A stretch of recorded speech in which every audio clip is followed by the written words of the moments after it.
سلام بچه‌ها، خیلی خوش اومدید به یه ویدیو دیگه با من. امروز یه مهمون خیلی ویژه داریم.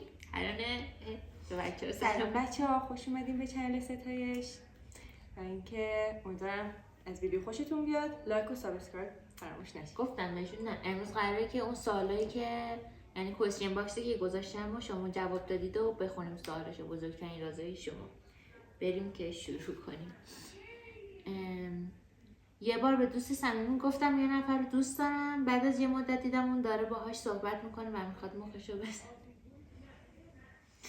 واقعا این آدم هایی که نمیفهمن که نباید با کسی که دوست صمیمیشون دوست داره باش رابطه هست یا اکسشه در ارتباط باشن، واقعا نمیفهمم. یعنی چجوری ممکنه یک آدم اینو نفهمه که تو نباید این کار بکنی؟ این کار دقیقا میشه خیانت به دوستت. چجوری میتونن؟ چجوری میتونن تو چشای دوستشون واقعا نگاه کنن؟ یه سری‌ها واقعا ذاتشون خرابه. واقعا خجالت بکشید خودتون. هیچ چیزی که جزی نمیتونه دست آره واقعا. یه بار از عمد به دوست صمیمی دروغ گفتم که حالم بده و نمیتونم بیام بیرون، ولی در واقع با یه نفر دیگه رفتم بیرون و اتفاقی اونا هم اونجا بودن. این پیش میاد. آره. مثلا یه سری وقتا آدم با یه سری از دوستاش بیشتر صمیمیه و با یه سری از دوستاش نمیتونه راستشو بگه که نمیخواد با اونا بره بیرون. مجبور میشه که اینجا یه کوچولو بپیچونه. ولی به نظرم بگن. آره بگم بهتره. چرا نگی؟ مثلا منم قبلا نمیگفتم، الان دارم میگم. من حال ندارم. من یه ذره خجالت میکشم، ولی خب این اشکال نداره. الان میتونم بگم. اشکالی نداره. یه بار دوستم گفت تو بهترین دوست منی، ولی چند وقت بعد چتشون رو با یکی دیگه دیدم که داره پشت سرم بد میگه. این اتفاقم من خیلی میفته. من یک بار یکی از دوستان، نه یک اکیپ از دوستان این کارو باهم کردن. جلوی چشم خودم در گوشی در مورد من صحبت میکردن. این خیلی پیش میاد. انسان‌های بیشعور زیاد پیدا میشن. من یه بار با یکی خیلی اوکی بودم، خب بعد چند وقت بعدش یه آدم رندوم دوستم ببین اصلا یه چیزایی اومده بود پشت سر من گفته بود. من اینجوریام که اون این حرفو نزده. وقتی رفتم بهش گفتم اسمش اینجوری بود که من نگفتم. حالا میگن من نگفتم. اگر دیگه روشون بشه که بگن که گفتنم، اونم دیگه خیلی بده.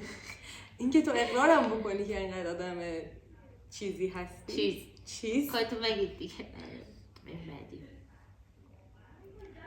همیشه به خانواده‌ام میگم ورزش میکنم، ولی واقعا فقط لباسای ورزشی میپوشم و تو کافه. بچه‌ها پس این کسایی که ما میبینیم توی کافه ها با لباسای ورزشی میان شمایین. من همیشه دنبالتون بودم. منم زیاد میبینم. یه بار میبینم یکی با کاملا لباس باشگاه، مثلا تیشرت و لگ اومده نشسته. البته باز خودتون میگید بالاخره سلیقه‌ایه میکنی. آره مهم اینه نیت. آره.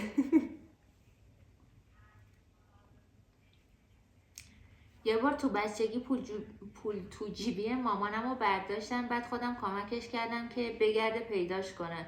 آخرم گفت شاید گم شد. من هیچ وقت این کار نمی‌کردم. چقدر نامرد. مامان برات پیداش می‌کنه. تو میگرفتی پول تو جیبی مثلا بعد بخوای مثلا کم بیاد بری از تو کیف برداری؟ من هیچ وقت این کار نکردم. اصلا آره احساس دزدی من دزدی کردم. من کردم. ببین هنوز که هنوزه از وجدان میگیرم. نه من از وجدان من اینجوری بود که این توی خیابون یه سری چیزا هستن آجیل فروشی‌ها، بعد اینجوری آجیلاشونو چیدن دم در مغازه‌شون. من اینجوری رد می‌شدم، خیلی کوچیک بودم، مثلا شاید 3-4 سالم بود. بعد دست می‌کردم. خب بچه‌ها ببخشید، مثل همیشه حافظه گوشی من پر شد. حالا میریم از ادامه. تعریف کن. داشتم تعریف می‌کردم. بعد من دست می‌کردم، مشت آجیل برمی‌داشتم و بقیه راهو می‌خوردم. و این خیلی واقعا یک حس خوبی داشت، ولی خب خیلی کار بدی بود دیگه. بعد خب مامانم هم نمیدید و هیچ کس یعنی نمیدید که بخواد بهم بگه. دلش آجیل می‌خواست. منم آجیل می‌خواد. مامانم هم نمیگفتم. بعد مامانم دوام نمی‌کرد. یعنی اگر دوام می‌کرد یا مثلا میدید چیزی بهم میگفت دیگه انجام نمیدادم. البته 2-3 بار بیشتر انجام ندادم. ولی خب بذار من بگم چی شد. دزدی کردم. چیز بود. با یادم رفت. آها، سیسمونی داشتیم میرفتیم بعد دختر خالم بگیریم، یعنی من و خاله هامون کلا. بعد من 5 سالم بود دیگه، چون تفاوت سنیمون 5 ساله یادم مونده. من 5 سالم بود رفته بودم سیسمونی فروشی. بعد دیدی که خیلی همه چیزو سیسمونی فروشی خوری. من همین الانم دارم دیوونه میشم واقعا. بعد اینجوری بودم که هیچ کی به من توجهی نمیکرد اون وسط. همه مثلا می‌خواستن بعد دختر خالم آره روز اینجوری بخریم اونو بخریم. من اینجوری بودم منم میخوام. هیچ اینا سرشون گرم بود. من رفته بودم داشتم مغازه رو میگشتم. رسیدم به یه دیدم کلی گیره‌های رنگی از این فلزی کوچیک رنگی‌ها. هنوزم عاشق اون. بعد اسمش دیدم اصلا به من توجهی نمیکنن. بعدم میدونه از این گیره‌های آبیشو قشنگ یادم آبی بود برداشتم. بعد اینو آوردم خونه. بعد انقدر عذاب وجدان داشتم. چند وقت بعدش رفتم تو باغچه خونم و خاکش کردم. بعد مزرعه‌خواری کردم. آره دیدم که کاش من مغازه رو پیدا کنم. الان من پشیمون نبودم بچه‌ها. من میخوردم و لذت میبردم. ولی خب این کار زشتیه نکنید. آره من مثلا هنوز که از وجدان دارم. اون یه گیره بود دیگه. خوب کردی. اون همه خرید کردیم ازشون. نه اون اصلا با دشانتیون میداد. مرسی رفیق. یعنی خوب که داشته باشی. بریم سال بعدی. یه مدت با یکی بودم، بعد که جدا شدیم فهمیدم اون با بهترین دوستم نامزد کرد. وای بچه‌ها نکنید این کارو، واقعا خیلی بده. یعنی اون اثری که روی اون طرف مقابلتون میذاره واقعا یه جوریه که تا آخر عمرش میمونه. بعد اینکه چرا این کار میکنه؟ یعنی واقعا من یک سوالی که همیشه توی ذهنم میاد اینه که این همه آدم توی دنیاست، چرا شما باید برید اونی که مثلا رفیقتون باش رابطه بوده رو باش این کار انجام بدید؟ اصلا من موندم چجوری میتونه؟ تو میدونی مثلا این شخص با دوست تو بوده و مثلا چجوری میتونی واقعا مثلا دستشو بگیری؟ خیلی چندشه. واقعا نمیشه. من نمیدونم اصلا خود طرف چجوری مثلا دلش میاد. مثلا کاری واسه میگم رفیقی خوبی نبود اصلا براش مهم نیستی، تو خودش حالش بد نمیشه؟ قطعا بد نمیشه دیگه که این کار میکنه. مهمیه تو فهمیدی که اون رفیق نبوده. آفرین. یه بار مهمونی خونه دوستم بودم، از یه چیزی رو شکوندم و انداختم گردن یکی دیگه. چرا باید این کار رو بکنی؟ خوشت میاد از ضرر مال زدن؟ خوشت اومده. چرا باید چرا اول یه چیزی چرا تو از ما یه چیزی رو بشکنی؟ خب یعنی با صابخونه مشکل داشتی. اینکه چرا نیست گردن یکی دیگه، یعنی با چند نفر مشکل داشتی؟ چرا قضاوت نمیکنم ولی خب اگه مشکل داشتی چرا رفتی؟ یکم تو به ما توضیح بده دلیل اینو باید میگفتی. تو باید بیشتر توضیح میدادی بهمون. شاید کار مثلا خیلی بدی کرده بودن. آره اینم. یه مدت با یه نفر که فکر کردم آدم عادی چت میکردم، ولی بعدا فهمیدم که اتفاقا سلبریتی بوده که فیک چت میکرد. آیا جدی هستی؟ یعنی این شانس به تو رو کرده بوده؟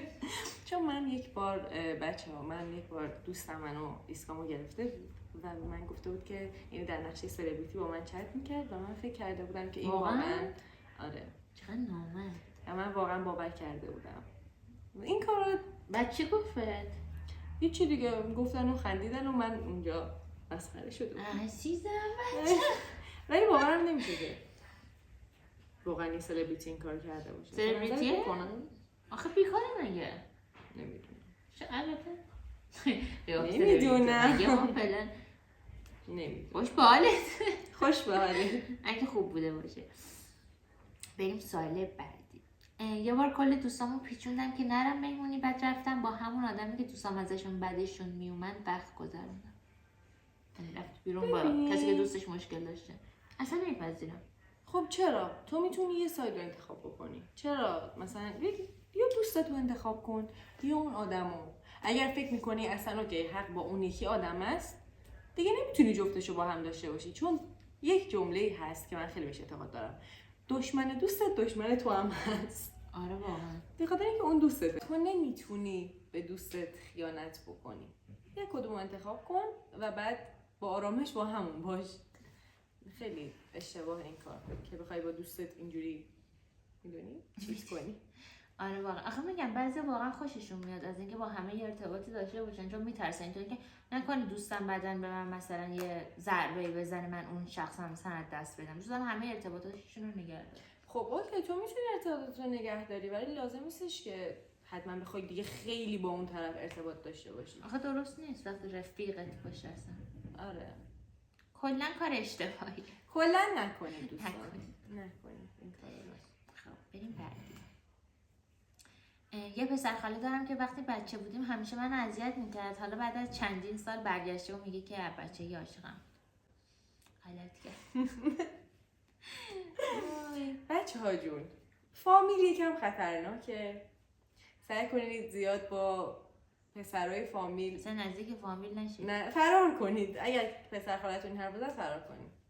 ممکنه یک توطئه باشه. باز خوب ولی- پسر خودش بود. آره این ممکنه که یک مشکلی مثلا به وجود بیاد. اصلا بگو تشکر کن. مرسی. آره، مرسی. ممنون. مرسی که دوستم داری ولی من دوست دارم.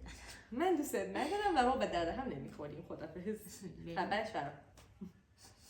واقعا یه بار دایم بهم گفتش که مامانم قرار بود با بابای من ازدواج نکنه بلکه قرار بود که با عموم ازدواج کنه، داداش بابام، که قضیه عوض شد. این داییت تنیه. آیا این من فکر میکنم که دایی داشته باید شوخی میکرده چون در حالت نرمال یک دایی نمیاد این حرفو بزنه به خواهرزادش. آره اینم احتمالش هست. چرا اصلا باید بیاد چرا؟ بگه؟ خیلی آنورماله این داستان. با دیوونه ای من اون بچه میدونه چه حالش بد میشه هر سری داییشو میبینم. ولی یه سری خوششون میاد که مثلا تو فامیل یک چیزی ایجاد بکنن. آره دیگه ما که خواهشیه. قضاوت نمی‌کنیم. ما نظرم به نظرم کار دایی درست نبوده. یا داشته شوخی می‌کرده یا اگه واقعیت رو گفته نباید میگفته. هر چیزی رو لازم نیست آدم بگه. آره بریم بعدی. یکی از فامیلامون یه بار تو مهمونی زیاد نوشیدنی خورد وسط مهمونی اعتراف کرد که پسرش در واقع بچه خودش نیست. دروغ میگی به خدا دروغ میگی به علی دروغ. یعنی چی؟ نخورید بچه‌ها. وا شاید به فام گفته. خب مثلا آخه اگه اون آدم یک لحظه تصور کنه این داستانو و ناراحت بشن میذاره توته در کارش. توتی خب بزرگ. اینا کامل تعریف نکردن که میان یه ذره میگم میرن. بچه‌ها کامل تعریف کنید. اگر چی بوده می‌بینید واقعا جا نمیشه بوده؟ یه ذره دوتاش. ریپلای کنید. ما ذهنمون درگیر میمونه. آره چون قضیه بوداره. آره واقعا. یه دونه از عموام هستش که همیشه ادای آدم خیلی خوبه و مثبت‌ها رو در میاره، در حالی که چندین بار دیدمش داره با یه خانم غریبه متفاوت چند میرفته سمت هتل هم میرفته. عموی خوشخورایی. نه یکی نه دوتا چندین نفر. وای چی بگم خیلی بده. ولی ببین بعد اینو باید میگفتی که آیا عموت متأهله یا نه فکر کنم مجرد. حالا اون نه متأهل. خیلی بده که آدم از توی فامیلی چیزی ببینه میدونی چون نمیتونی به کسی بگی نه اینکه یادت میره یعنی توی ذهنت میمونه و اینجوری آره خیلی عذاب. هر باری که اون طرفو ببینی و طرف سعی کنی که دوباره آدم نایسی به نظر برسه تو اینطوری که من میدونم تو چیکار کردی. ای خب نمیشه چیزی بگه دیگه خانواده اصلا میپاشه. خیلی بده. دوری کن از این. دوری همیشه بهتره. خب سوال تموم شد. سوال تموم شد. بچه‌ها مرسی از رازهایی که گفتید به ما. آره مرسی که تا اینجا ویدیو رو نگاه کردید. امیدوارم دوست داشته باشید. اگه از این سبک ویدیو خوشتون اومد بگید که پارت دوشنبه بسازیم. کامنت بذارید. لایک سابسکرایب. قربونتون برم. خدا نگهدار. خدافظ.